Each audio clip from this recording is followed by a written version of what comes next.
Hey, this is Jamie from CapsuleComputers.com, and today I want to do a short video demonstration on Razer Surround, the new feature on Razer Synapse 2.0.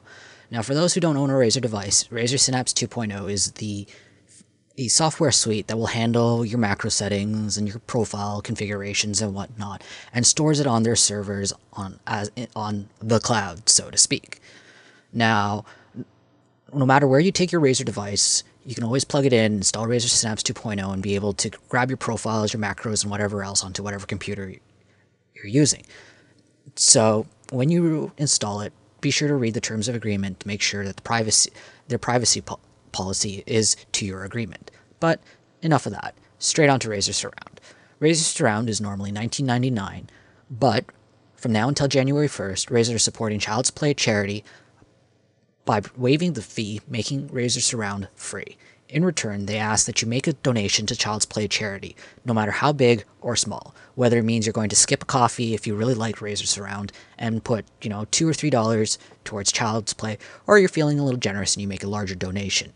Either which way, Child's Play will appreciate your donation, and I'm sure the kids who will benefit from Child's Play appreciate it too. Now, what does Razer Surround do? Razer Surround takes any stereo headphones, whether it's manufactured by Razer or any other company, and turns it into virtual 7.1 channel surround sound. Why would you want to do this? Well, if you don't own a sound card that does virtual surround sound, whether it's through Dolby or the company's own proprietary method, if you play video games, you're really getting a better experience if you do the surround sound, especially if you're playing something that is actually going to be positionally based, whether it's a shooter of some sort like Call of Duty or Battlefield 3, or even something like Tomb Raider, which I really enjoyed using surround sound.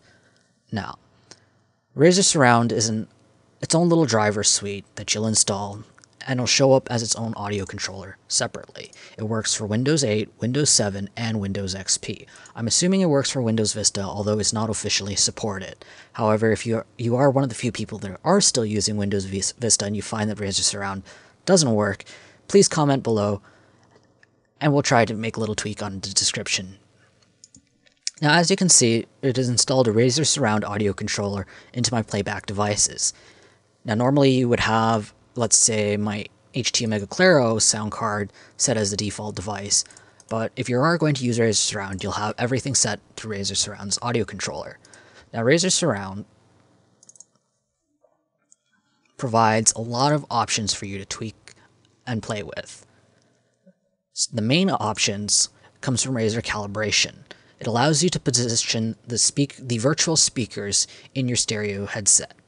This is really good because, as CSI best put it, no ear is like. I think it was probably in the 4th or 5th season where, I'm sure CSI Fanatic will correct me on this, where they did catch a guy based on his ear print. Everyone's ears are unique, based on size, how it's built, blah, blah, blah, blah, blah. So, to work around this, and the Razer used the Razer Calibration. So we'll just do a short calibration here. Hopefully you can hear this test audio through your video. So, Razer comes with a lot of preset settings that they would suggest to start with for their Razer stereo headphones. If you don't own one, you can always just use select stereo headphones and just run with it. Now, this calibration will play a noise, and the best is to just close your eyes and just try to position it so it's at the correct angle that they are demonstrating here. You can use either your mouse wheel or your keyboard to make the adjustment, and you'll do that all around for every virtual 7.0 speaker. Once you're done, you'll probably want to just play the test audio to make sure everything sounds to your liking. Once you're done, we go back to the settings here. Now, there are a lot of other options that Razer put in to tweak. If you don't actually happen to have an extra sound card, like certain headphones do have, that will allow you to put your voice communication, whether it's Skype, TeamSpeak, Mumble, Ventrilo, onto a separate sound card, you have to use, and you're only stuck with one sound card, then voice clarity will allow you to tweak it to make the voice sound a little more obvious and louder compared to everything else.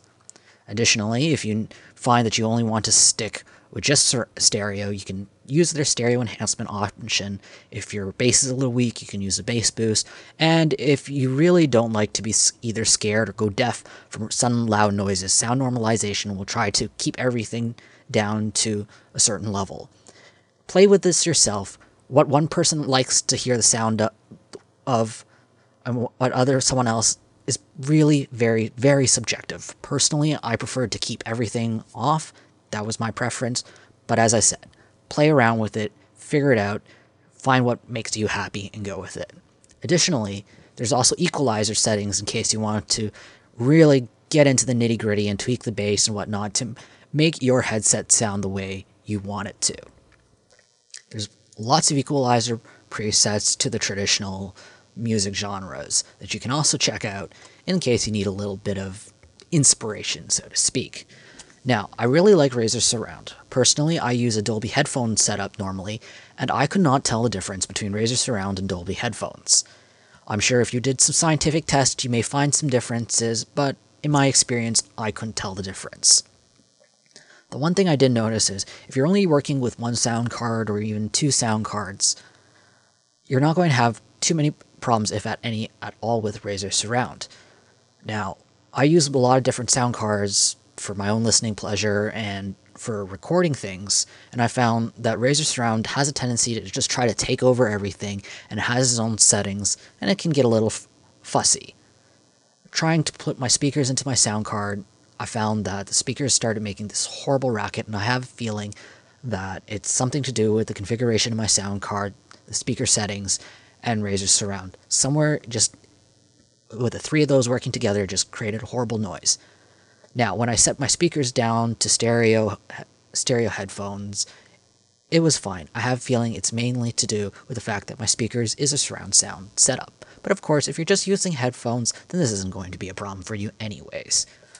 Considering Razer Surround is free, I highly encourage you to check it out. Especially if you don't have a a headphones or a audio card that doesn't have virtual surround sound. Considering it's free, you can always uninstall it if you don't like it. What's the harm? You might as well try it. If you do like it, I highly encourage you to make a donation to Child's Play. They do really good work around the world. And even if it means you skip out having your morning coffee for a day, I'm sure Child's Play, charity, and the children who are benefiting from it will really deeply appreciate it. Once again, just be sure that you install Razer Surround before January 1st, 2014 to get it for free. Normally it will be $19.99 US after January 1st. If you need a link to Razer Surround, check it out in the description. Leave a comment and tell me what you think about Razer Surround. So, that's all for today. I'll see you on my next video. If you want to find out more about Capsule Computers, check our site out at www.capsulecomputers.com.au.